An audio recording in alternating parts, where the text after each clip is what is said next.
చందమామ కథ వీరేసు తెలివి. వెలగదుర్రు గ్రామంలో వెంగళరాయుడు అనే ఒక గొప్ప వస్తాదు ఉండేవాడు. అతడు ఒత్తు పొగరుబోతు అవటం వల్ల ఆ గ్రామస్తులందరికీ అతడంటే భయంగా ఉండేది. వాళ్ళని ఏడిపించటానికి అతడొక్కడు చాలడన్నట్టుగా అతగాని వద్ద ఒక కుక్క కూడా ఉండేది. కుక్క అంటే సామాన్యమైన కుక్క కాదది. పగలు చూస్తే రాత్రి కళ్ళలోకి వచ్చేటంత భయంకరంగా ఉండేది. అతడెప్పుడూ దాన్ని కట్టివేసేవాడే కాదు. ఇలా వదిలేస్తే ఎలాగయ్యా, పిల్లవాళ్ళు జడుచుకుంటున్నారు, అదీగాక ఎవలనన్నా కరిస్తే ప్రమాదం, గొలుసు వేసి కట్టెయ్యి అని ఇరుగు ఇంద్రయ్య పొరుగు పేరయ్య చెప్పి చూశారు. కానీ వీళ్ళు చెప్పటం నేను వినటమునా అన్న అహంకారంతో వాళ్ళ మాటను అంగీకరించాడు కాదు రాయుడు. ఈ శని ఎలా విరగడవుతుందిరా భగవంతుడా అని అనిపించేది వాళ్ళందరికీ. ఇలా ఉంటూ ఉండగా ఆ గ్రామంలో చెరువు తవ్వటానికని ఉప్పరి వాళ్ళ జట్టు వచ్చి దిగింది. గుణపాలు పారలు తట్టలు పుచ్చుకొని ఆ ఉప్పర్లు వెంగళరాయుడు ఉన్న వీధిని వెంబడే పోతూ ఉంటే వాళ్ళని చూసి రాయుడి కుక్క మురుగుతూ పరిగెత్తుకొచ్చింది. జట్టులో వెనక నడుస్తూ ఉన్న వీరేసు ఆ జాగిలాన్ని అదిలించబోయాడు. కానీ అది ముంగాళ్ళు పైకెత్తి వెనక కాళ్ళ మీద నిలబడి కండలు తేరి ఉన్న వాడి భుజాన్ని నోటితో పీకబోయింది. వాడు ఒక్క క్షణం ఆలస్యం చేసుంటే తోడేలు లాంటి ఆ కుక్క ఆ వేళ వాడి మాంసాన్ని రుచి చూసే ఉండేది. వీరేసు మెరుపు తీగలాగా తప్పించుకొని మళ్ళీ మీదకు ఉరకబోయే కుక్క మొహం మీద వాడిగా ఉన్న తన గుణపంతో ఒక్క పోటు పొడిచాడు. జాగిలానికి బలమైన గాయం తగిలి బలబల రక్తం కారటం మొదలెట్టింది. అది మురుగుతూ రాయుడి వద్దకు తోక ముడుచుకు పరిగెత్తింది. కుక్క నొసట కారే రక్తాన్ని చూసి రాయుడు ఉగ్రుడైపోయాడు. మూలనున్న చాపాటి కర్రను చేతపుచ్చుకొని గబగబా వీధిలోకి పరిగెత్తుకొచ్చి కుక్కను పొడిచినది ఎవర్రా అంటూ గర్జించాడు. నేను అంటూ వీరేసు ముందుకొచ్చాడు. రాయుడు తన కర్రను ఎత్తి బలంగా ఒక్క మోదు మోదాడు. వీరేసు తన గుణపం అడ్డుపెట్టి ఆ దెబ్బను కాసుకున్నాడే గాని లేకపోతే వాడు తల పగిలి చచ్చిపోవలసిన వాడే. వీధిలో జరుగుతున్న గల్లంతు విని ఇరుగు పొరుగు వాళ్ళంతా వచ్చి మోగారు. రాయుడు కోపం ఆపుకోలేక పిచ్చికుక్కకు మళ్ళీ ఎగిరి పడుతూ మళ్ళీ కర్రనెత్తాడు. ఈ మాట ఉప్పరులందరూ తమ గుణపాల వాడి మొలనను వాడి పీక వద్దకు పోనిచ్చారు.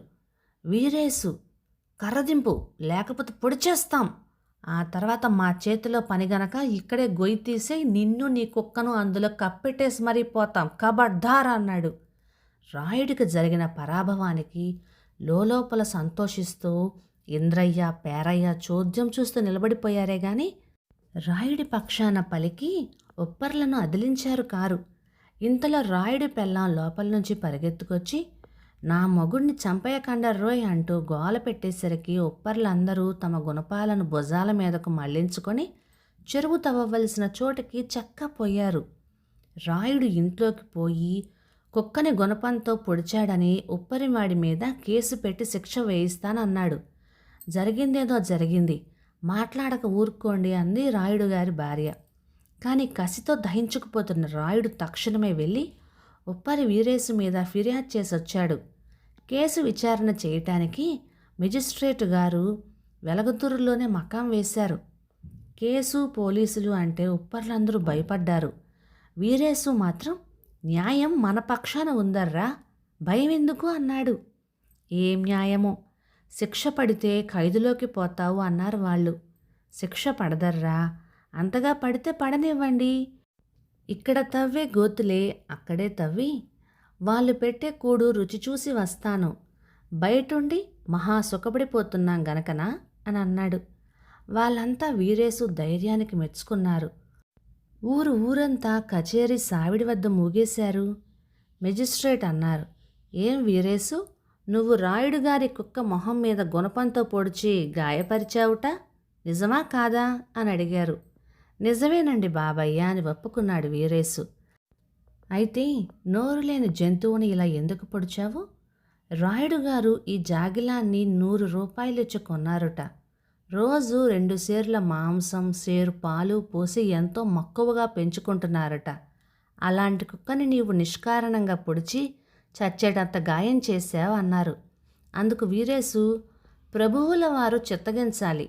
నేను ఈ జాగిలాన్ని నిష్కారణంగా పొడవలేదు. అది నా మీద పడి కరవబోతుంటే ప్రాణం రక్షించుకోవటానికని గుణపంతో కాచుకున్నాను అన్నాడు. మెజిస్ట్రేట్ గారు పిలవకుండానే రాయుడు కూర్చున్న చోట నుంచి ఉబ్బెత్తుగా లేచి, అయ్యా, ఇది అబద్ధం. ప్రాణం రక్షించుకోవటానికే వీడు తన గుణపాన్ని ఎత్తాడనుకుంటే గుణపం పదునుగా ఉన్న వైపు పెట్టి కాసుకోవడం ఎందుకు? తిరగేసి కాసుకోవలసింది.